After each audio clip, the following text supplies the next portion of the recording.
Hello Ignition Radio listeners and welcome back to Airtime of the Geek. It's Monday and it's just gone 1pm GMT if you're listening live via our website or via TuneIn. If you're catching up on YouTube, then please like and subscribe to this video and our channel. Comments, queries, suggestions, you can email me. It's paulab@ignitionradio.co.uk. You can also call the studio. It's 01642 329 620. You can also take a look at my website. It's airtimeofthegeek.xyz. I love South Park. When I began watching the show when it first started, I was the tender age of 14. And what began with fart jokes and toilet humour was soon affected by the Columbine massacre. Matt Stone and Trey Parker, being from Littleton, Colorado, decided to use their forum to get a little bit more political, and soon the show became a mouthpiece for satire. Thus the show entered its golden age, and since its 20th season has just started, I will be doing weekly episode recaps, and I decided there is no better time to do a top 25 episodes of South Park. I was going to do a top 10. I literally couldn't whittle any more off the list, and placing them as well was incredibly difficult. And sometimes, I'm sure that my moods will run a little different, but this is accurate as of today. So we're going to start in reverse order, as it's always more fun for me, and we're going to start with number 25, Night of the Living Homeless, Season 11, Episode 7. Night of the Living Homeless parodies various zombie movies, in particular the George A. Romero's Night of the Living Dead, Dawn, Day and Land, plus Return of the Dead, the homeless repeatedly uttering change instead of brains.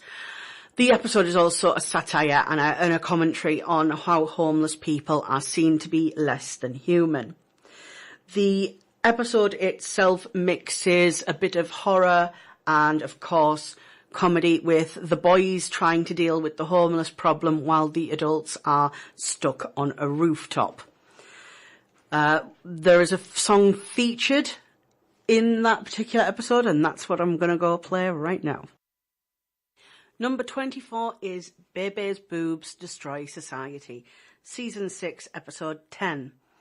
Bebe Stevens develops breasts and suddenly becomes the most popular girl in her class amongst the boys. She quickly gets sick of the over-attention. The main plot of this episode is a parody of the movie Slums of Beverly Hills, in which the protagonist grows breasts and gains a new popularity among the male crowd, and attempts to get breast reduction surgery. In this episode, it featured the only appearance of a topless female character, which was a little bit strange. Number 23 is the earliest episode on this list, as once South Park the movie came out and then the show changed direction into the more satirical direction, I found the earlier episodes a lot harder to watch, but this one in particular sort of stands out still as an old favourite.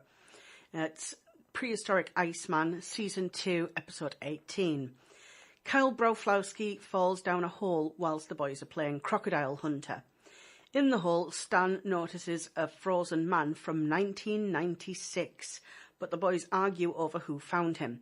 The episode mostly parodies the movie Encino Man and makes lots of jokes about how different 1996 was to 1998, and it's a little dated now, but it's still pretty funny. Number 22 is Cherokee Hair Tampons, Season 4, Episode 6. Kyle needs a kidney transplant and Cartman is discovered to be the perfect donor. Cartman gladly offers his kidney to Kyle for the price of $10 million. Stan, depressed about the inevitable loss of his best friend, decides to take matters into his own hands and gets Cartman's kidney for Kyle. The Cherokee woman in the live-action commercial was played by South Park audio editor Lydia Quildier.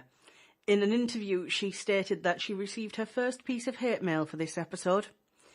Cheech and Chong, from the comedy duo, Cheech and Chong, played the two fake Native Americans. The episode served as a partial reunion for the two, although their voices were recorded separately. Chong recorded his lines in South Park Studios, whereas Cheech Marin, recorded his in San Francisco. Number 21 is Manbearpig, Season 10, Episode 6. In this episode, Al Gore visits South Park to warn and frighten everyone about a monster called Manbearpig, which he insists is real, and it's half man, half bear, and half pig. On a trip to the Cave of the Winds, Gore thinks he hears Manbearpig and ends up getting Stan, Kyle, Cartman, and Kenny trapped inside the caves. It parodies the film An Inconvenient Truth and mocks Al Gore's handling of his belief in man-made global warming, equating it to a mythical beast. It's something that Matt Stone and Trey Parker have often commented on, climate change. Number 20 is Sexual Harassment Panda, Season 3, Episode 6. Everyone in South Park is suing everybody else in South Park after the school gets a visit from Petey, the sexual harassment panda, having used the message for the wrong reasons. This episode satirises the wildly publicised lawsuits over sexual harassment in schools that occurred in the late 90s. The Island of Misfit mascot community is parody of the Island of Misfit toys from Rudolph the Red-Nosed Reindeer. Parker and Stone indicate in the DVD commentary that the panda is actually Santa Claus from Jesus vs. Frosty, as they have the same voice. According to the DVD commentary of the episode, also, Stone and Parker stated that they were so exhausted and hung over from doing South Park the movie that they have absolutely no memory of making this episode. 19 is Casa Bonita, Season 7, Episode 11. In this episode, Cartman misleads Butters into going missing in order to gain an invitation to Carl's birthday party. The titular restaurant in the episode is based on real-life Casa Bonita, a chain of Mexican-themed restaurants in Denver, Colorado. The episode was written by series co-creator Trey Parker. The show's writing team had the idea of Cartman convincing Butters to disappear long before this episode's production. The rest of the storyline and script were developed in the week preceding to the broadcast.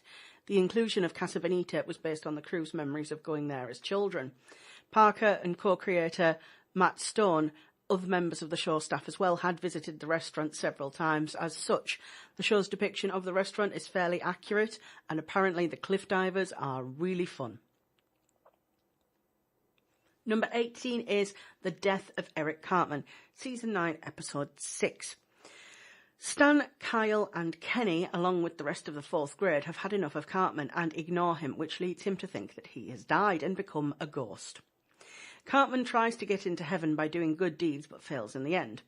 Trey Parker says on the DVD commentary that he got the main idea for the episode while hiking on vacation in Tasmania, Australia. This is significant because Parker felt it was refreshing to have an idea to just come to him, rather than actively having to try and come up with ideas with the rest of the writing staff.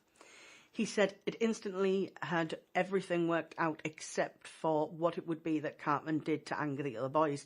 It wasn't until late in the production of the episode, where nearly all the animation was finished, that the opening scene was finalised. Parker, Stone and the rest of the writing crew were eating KFC one day when someone mentioned how annoying it would be if someone just ate all the skin off the chicken before they ate it. They decided to go ahead with the idea because it seemed to slot in so perfectly. Number 17 is With Apologies to Jesse Jackson, Season 11, Episode 1. In this episode, Randy offends black people on Wheel of Fortune by guessing the N-word instead of the word naggers, causing trouble for his son at school, while Cartman gets caught up in a fight with the little person who visits his school, leading to widespread public outrage. Stan attempts to understand the epithet's impact on his African-American friend Token. Meanwhile, the dwarf has a hard time teaching Cartman to be sensitive about little people. Parker and Stone had waited to create an episode exploring the racial slur, but struggled with a plotline beyond the opening scene. They subsequently found it easier to work on following comedian Michael Richards' controversy, in which he screamed the slur at a group of African Americans who were criticising his comedy act. With apologies to Jesse Jackson, parodies Richards in that Randy, following the use of his word, is forced to apologise to civil rights leader Jesse Jackson, who, as Token quite rightly says, does not speak for all black people. Number 16 is Freemium Isn't Free, Season 18, Episode 6. This episode lampoons the popularity of freemium mobile apps such as The Simpsons Tapped Out and Family Guy The Quest for Stuff. The episode links addiction to freemium games to other addictions, including alcoholism and a gambling addiction, and their possible genetic predisposition. Stan is addicted to the latest app to hit the market. Meanwhile, Terence and Philip aren't feeling so good about the fortune they're making on their new mobile game. Parker and Stone had been pitched by several different companies on the idea of creating a freemium mobile game based on the South Park franchise. They were unsure about actually creating the game because they thought the types of game that freemium games usually result in were pretty offensive in shamelessly asking for money. So they decided to do a ton of research. During this time, they decided to go ahead and make an episode that revolves around freemium games.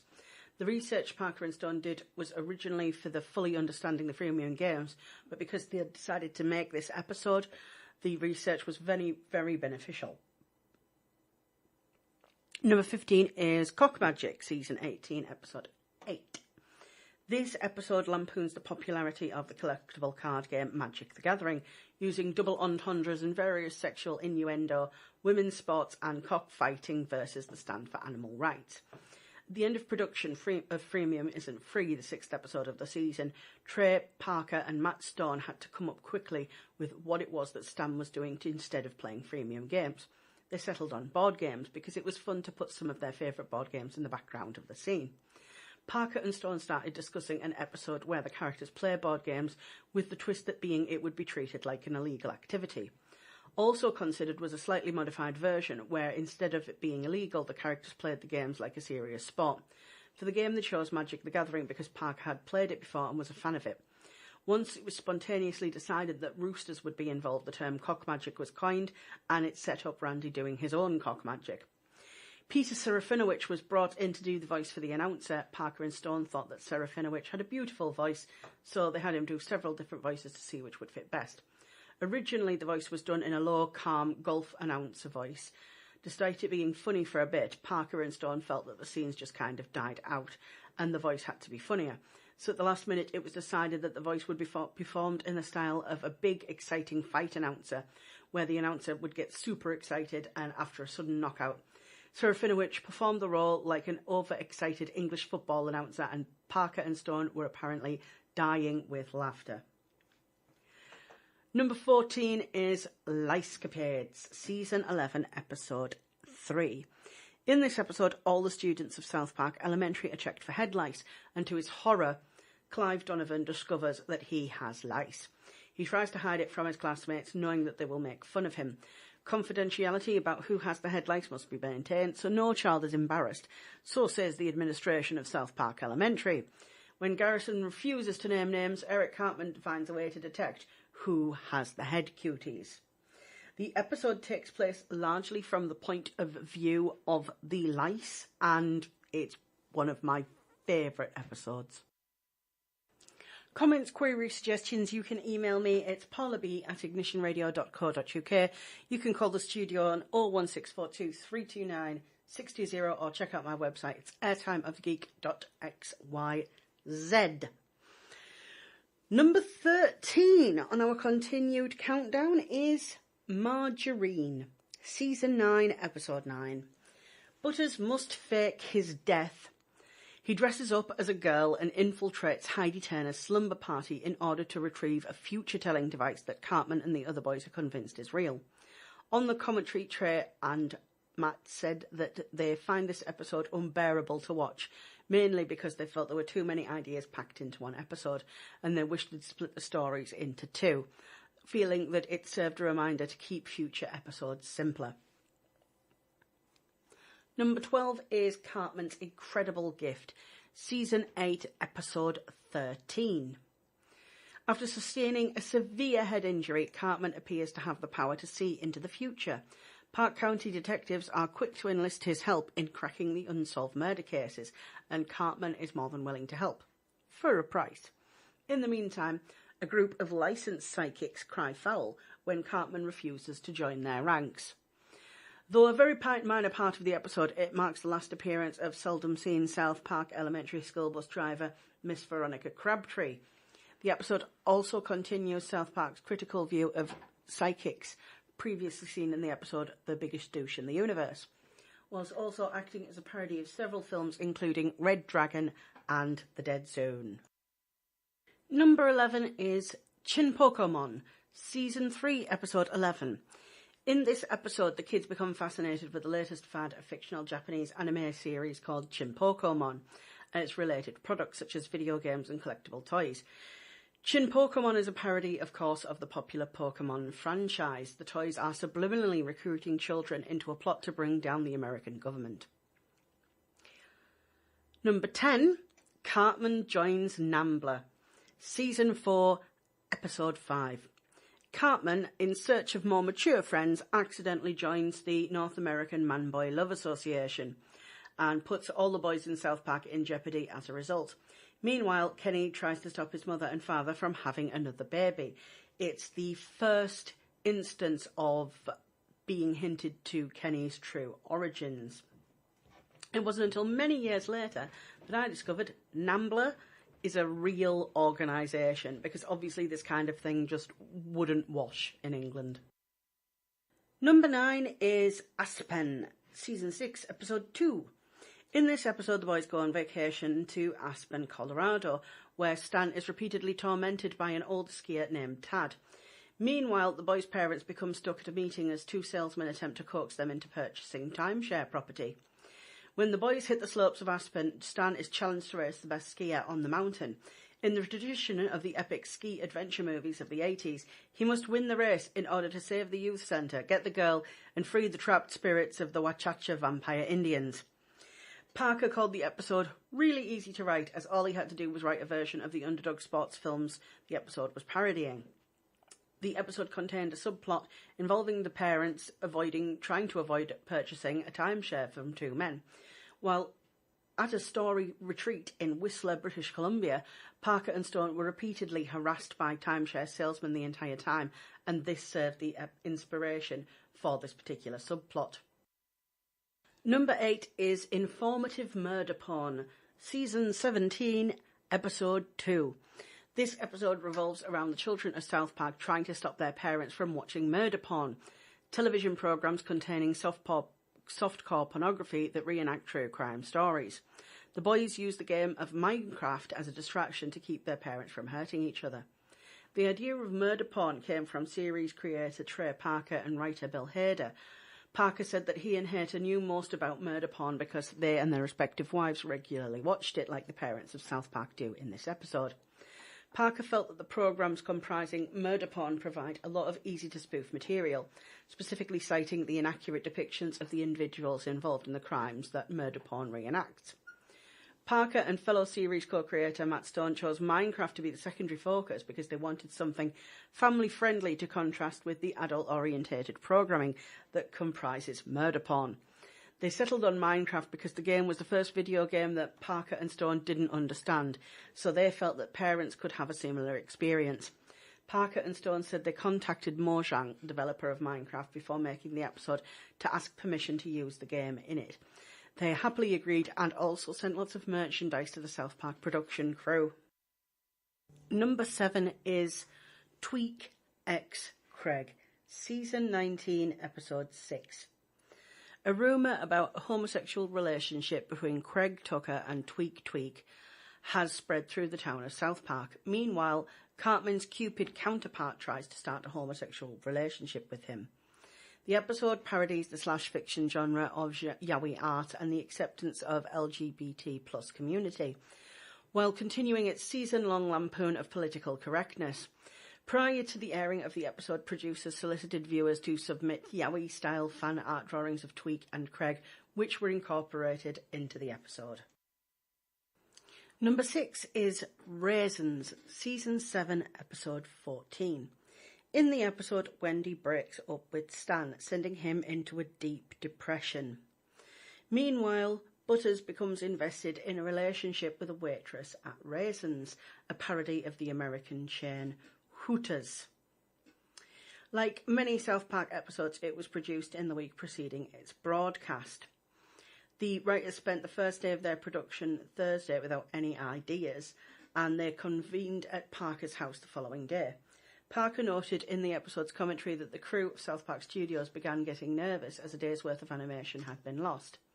They developed the idea for Raisins, but designed for the parody of Hooters, but designed for young girls, but were unable to build the episode around it. The team discussed the men who visit Hooters with friends to cheer them up following a breakup. This led to the concept of Wendy, one of the show's secondary characters, breaking up with main character Stan. Matt Stone noted that the way that Stan is broken up with in the episode is the way he remembered kids in elementary school going about relationships. The episode introduces several recurring characters, among them the Raisins girls, the Goth kids. Parker wrote in the script that the character of Kyle offhandedly mentions the Goth kids in one line, but decided it would be fun to create the characters for them. Stan and Wendy would eventually get back together in the season 11 finale. Number 5, Cream Fraiche. Season 14, Episode 14.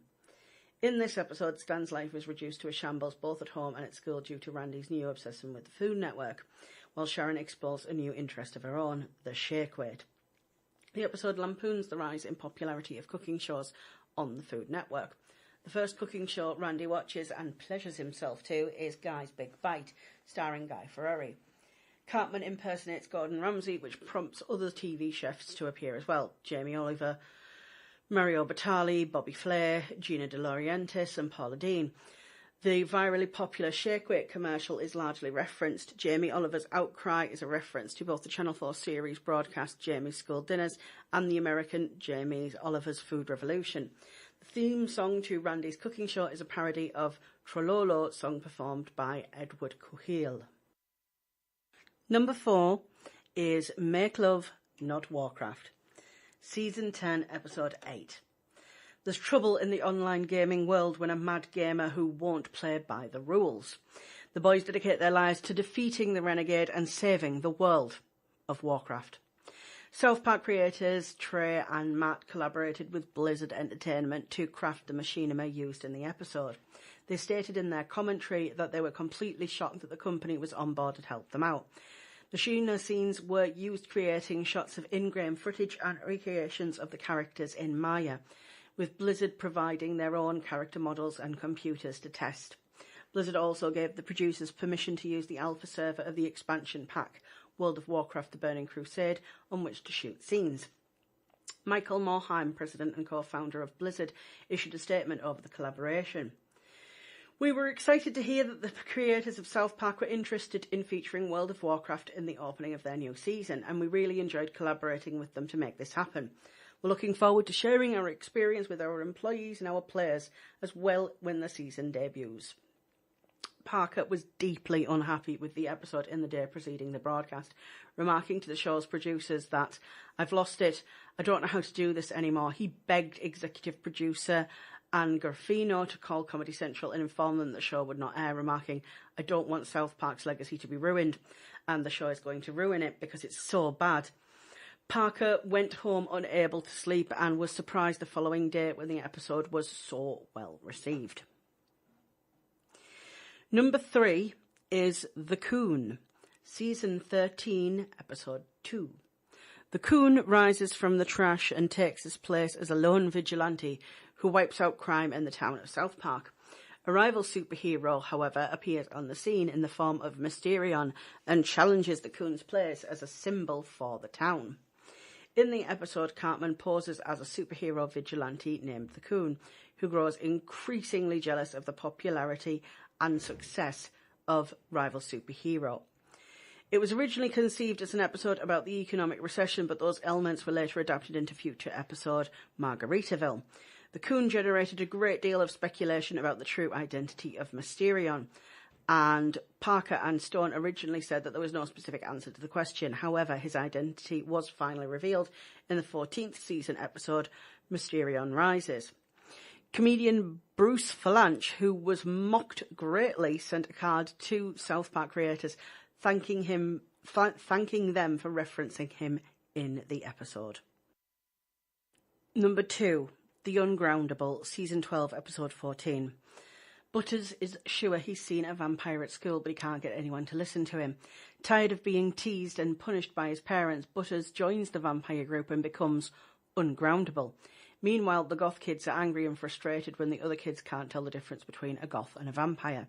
The episode spoofs vampire films including The Twilight Craze and The Lost Boys, where Butters believes he sees the vampires in the school. The head vampire often says per se, which seems to be a reference to the episode of Tyra that deals with vampires, in which one of the vampires frequently uttered the phrase. The initial idea for The Uncrowned Herbal was created the week before production when the team at South Park Studios working on Elementary School Musical. In that episode, Parker had planned to have the children simply move on to the next fad, which would have been the Twilight film series. Twilight had opened in theatres several weeks before, and the phenomenon among teens and tweens. Parker and Stone realised that parodying it would be stronger material for the full episode rather than a throwaway joke. In addition, they found that a reaction to the goth kids, suddenly everyone dressing their style, would be a big emotional thing for the characters, and decided to save it for them. My number 1 choice is The Sissy, Season 18, Episode 3. Stan is searching for answers about how a person who is always known to be one thing can suddenly identify as another. In the meantime, the pressure of holding on to a giant secret is starting to get to Randy. The episode premiered on October the 8th, 2014 on Comedy Central, and it explored the culture of transgender individuals and gender identity. Thus far, it has been one of the few mainstream TV shows to actually deal with these issues in both an accurate and a sensitive way. The episode was inspired by and large by Spin magazine, a reporter confusing the joke at the end of gluten-free Ebola, and decided to run with it, mocking him in the process. That's everything for this week's episode of Airtime of the Geek. You can send comments, query, suggestions if you follow me on Twitter to @AirtimeGeek, or Instagram is @AirtimeOfTheGeek. You can email me, it's paulab@ignitionradio.co.uk. You can also call the studio, it's 01642 329 620, or check out my website, it's airtimeofthegeek.xyz.